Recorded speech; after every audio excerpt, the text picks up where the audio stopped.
What's up, fam? Welcome back to the channel. Today marks the day that I'm officially going to start packing for the move to Alaska. So I'm hoping to leave in a little less than 3 weeks. So I got a lot to do. As you can see, I'm standing in my garage. I've already started doing some things, but my goal today is to get this this whole garage cleaned out. What you can't see right here is this huge pile of stuff that's mine. Some of this belongs to my roommate, so not all of it's mine, but most of the stuff that's on the floor right here is mine. So my goal is to get everything piled into those bins, a little bit organized. I want to get this cleaned up today so I can haul stuff over to the new trailer that I bought yesterday. So super exciting. Gonna get started on this. Meanwhile, let's rewind it back to some footage I took yesterday while I was scrambling around trying to buy my new cargo trailer to haul all this stuff up to Alaska. On today's agenda is going to buy a cargo trailer. My tentative plan is moving up to Alaska 3 weeks from yesterday, so it's a little bit late to be buying a cargo trailer, especially if I have to get it financed, which hopefully I won't. Yeah, we'll see. So today I gotta go scare up a cargo trailer. There was some situations with the cabin that meant I didn't want to commit to buying anything until I knew for sure that everything was going to work out. But fortunately it is, so I am going to be for sure moving up to Alaska here hopefully in a few weeks. I'm trying to get up there before the first annual Alaska to Burundi on August 12th, so I can meet some of my friends that are up there. That's why I'm hopefully going to be leaving here in 3 weeks or so. I'm planning on it taking me about 10 days-ish to drive up, to make the drive from Utah up to Alaska, because I'm going to be going real slow because I'm going to be towing a big trailer behind my Tundra and I don't want to go too fast. So fastest I've ever made the drive, by the way, was 3.5 days in 2012, my last summer that I worked up in Alaska. I left Anchorage at Friday afternoon and made it back to Utah Monday night at about 11 p.m. The fastest I've ever made the drive. I think I did the entire Alaska highway in just a day and a half with 4 hours of sleep. I left Anchorage at noon on Friday, drove until midnight. I was somewhere near Lake Kluane, Destruction Bay area, pulled off to the side of the road in my little Lexus that I had at the time, and then slept in my car for 4 hours and started driving again at 4 a.m.-ish, and then drove all the way until midnight when I think I made it to, I can't remember the name of the city that I made it to. It's after Dawson Creek. It's the next big town after that. At midnight I pulled up into a hotel, staggered into a hotel, and just fell asleep. And then after that I only did like 10 or 12 hour driving days to get home the next 2 days. But those first 2 days were brutal. But that's the fastest I made the drive. This time I'm thinking it's going to take about 10 days. So anyway, on today's agenda is to hopefully drive down to this cargo trailer dealer and purchase a cargo trailer today. Still don't know what size I'm going to go for. It all depends on whether I can get a little bit of it financed. If I can get a little bit of financing, then I'm probably going to go with the 18-foot trailer just to make sure I have enough room for all my junk that I want to take. If it looks like the financing isn't going to work out because the time frame is so short for me to try and get the registration and the title and everything, then I'll probably just have to pay cash for a slightly smaller trailer, maybe a 16-footer or something. So we'll see when I get down there. It's about 20 minutes away, so we're gonna head out now, and I will see if I can take you guys along with me, and let's go find a cargo trailer.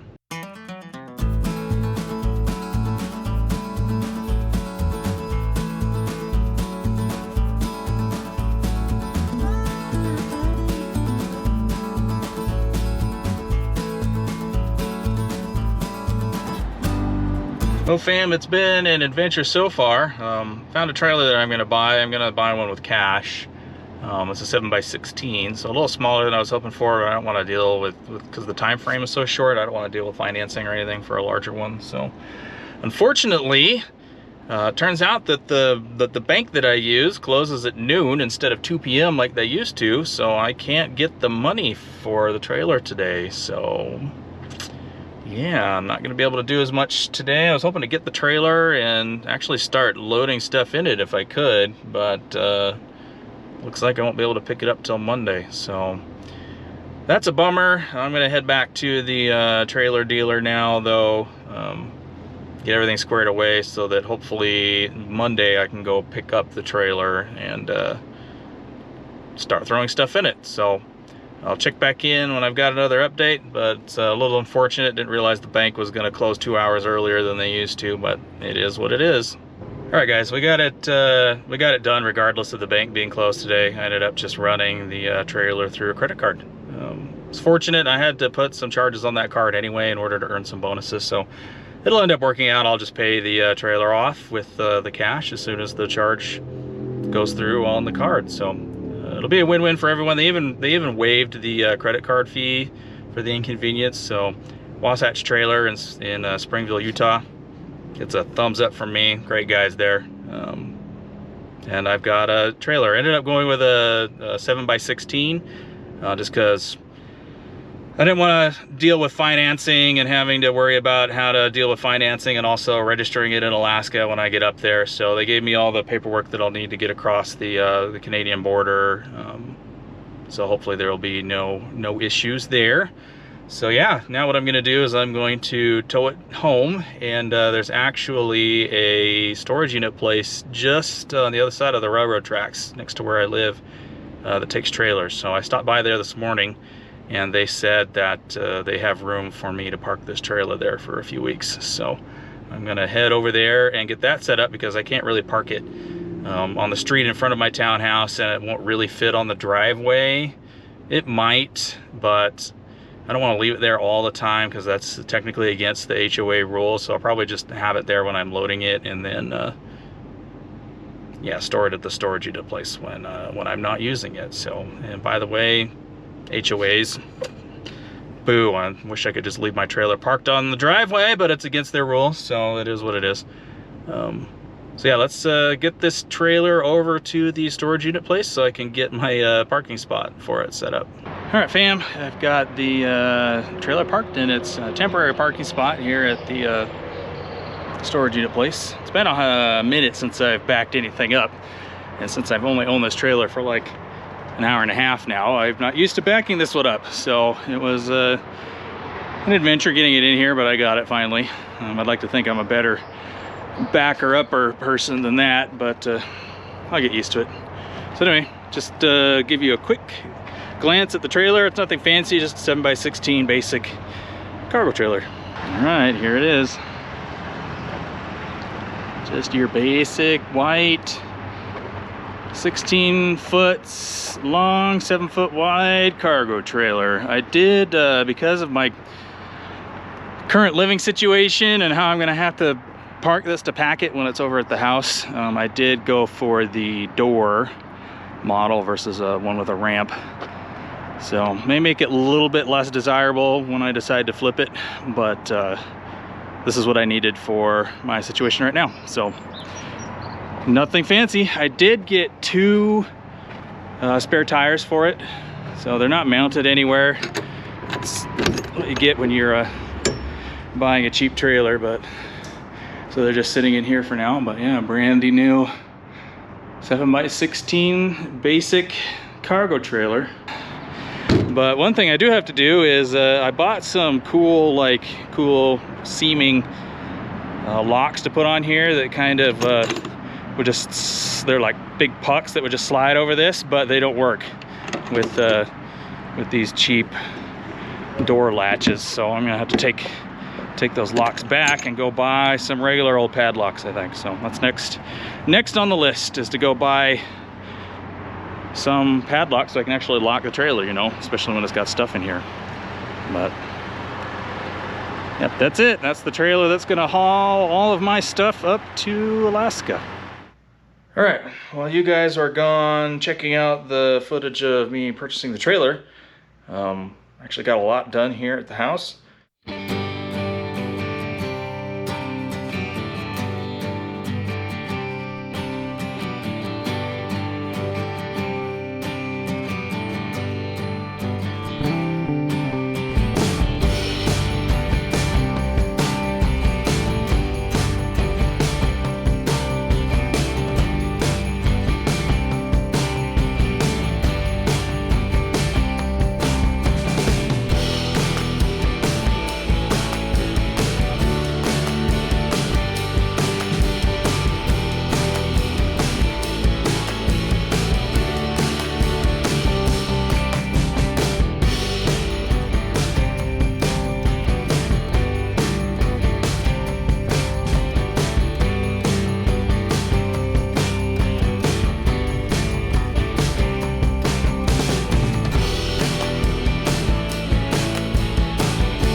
And in fact, while you guys were off doing that, several days have passed, almost a week actually.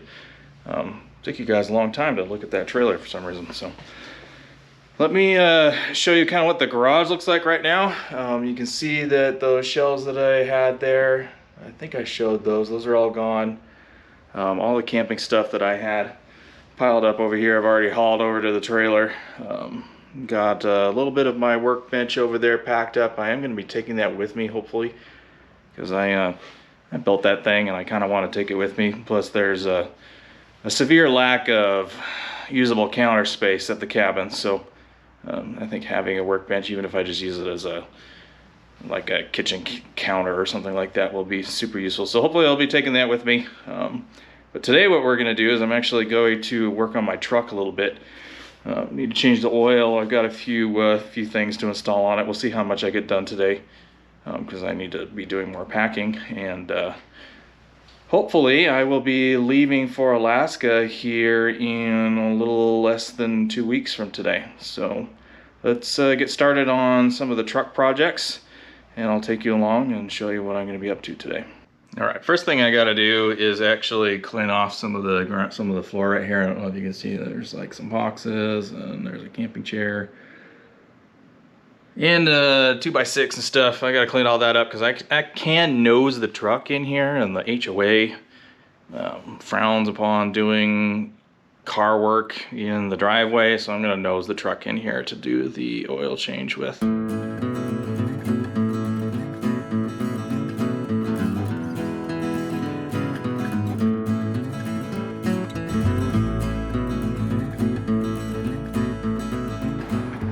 Alright guys, got the truck in the garage. It looks like it actually might fit. Every time I looked at it, I was worried about the height, but also the length.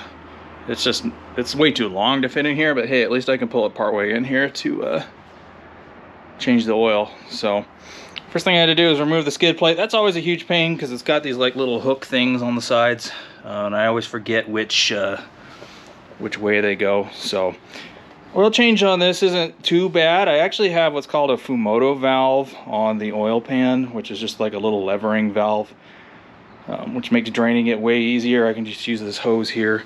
It's got the wide end on it, and hook that up to the valve and drain it right into the drain pan without making a huge mess. So that's what I'm going to work on next. All right guys, oil change is all done. Started it up, ran it, checked the oil level. Everything looks good. So now what I'm going to do is actually have this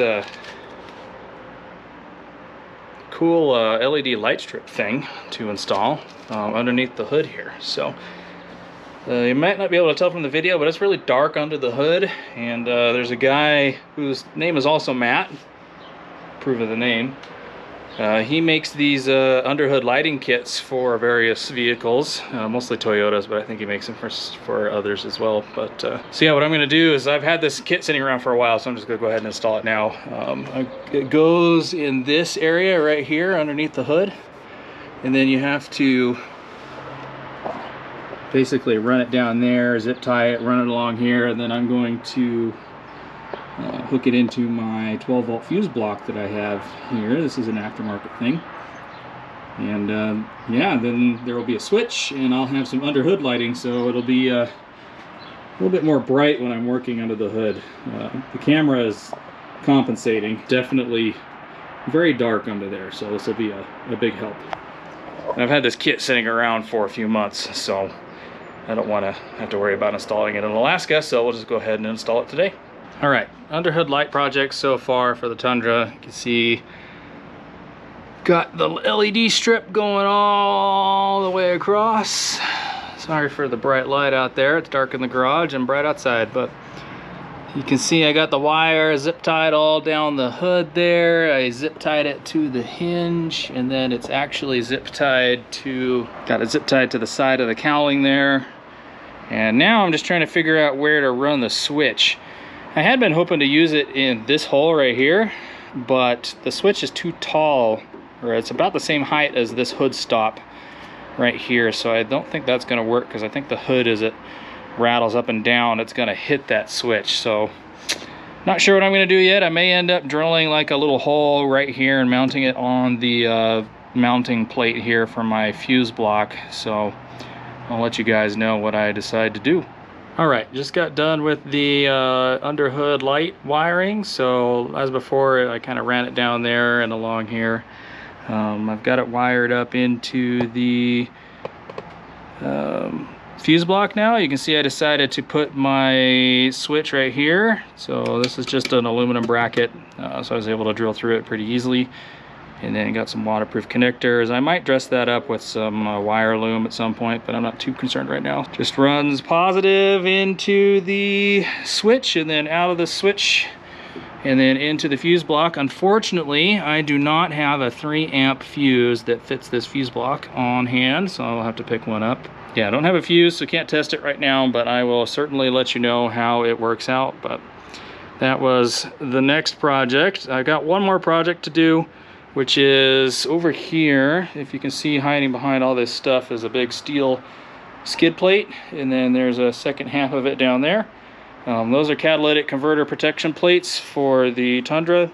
They also act as skid plates, but they're mainly there to keep folks from sawzalling your catalytic converters out from underneath the Tundra. So I've had these for quite a while. Just haven't got around to installing them, but it is on the list to install today, hopefully, but I need to go in and get something to eat. So I will check back in with you if I get to installing these skid plates later today. All right, fam, I think I'm done working on the truck for today. This is the catalytic converter protection plate that I was installing. It's made out of 3/16 inch steel, weighs like 50 pounds. There's not a lot of room here under the truck. I actually had to use my floor jack over there to help lift this thing up into place. So there's a second one that's supposed to go back here, but I don't have the right size socket in order to install that, so I'll have to wait for another day. Fortunately, that one's a lot smaller, and all I'll have to do is loosen these 2 rear bolts here in order to slide the rear one on top of the front one. So anyway, it's really hot. I don't know if you can tell, I'm pretty beat from this particular job right here, so I'm gonna go in and take a break and get ready to go head over to my parents' house for a big family get-together we're having today. So I'll catch you guys in the next one. All right, fam, it's Editor Matt here, and I just wanted to go ahead and close out this video. As you can see, I am in the cabin. If you didn't see my last video short, I have made it here successfully. I've been here for a few days now. So this video was just all the footage that I got preparing for the trip. Sorry there wasn't more of packing or anything, but there was a lot going on and I was very busy, and I just didn't want to worry about filming that while I was trying to get ready to go, and with all the family help and everything. So that's it for the trip preparations. The next couple of videos that I put out will be of the trip itself up the Alaska Highway, so watch out for those. Not sure when I'm going to get those out, just when I have time to edit them.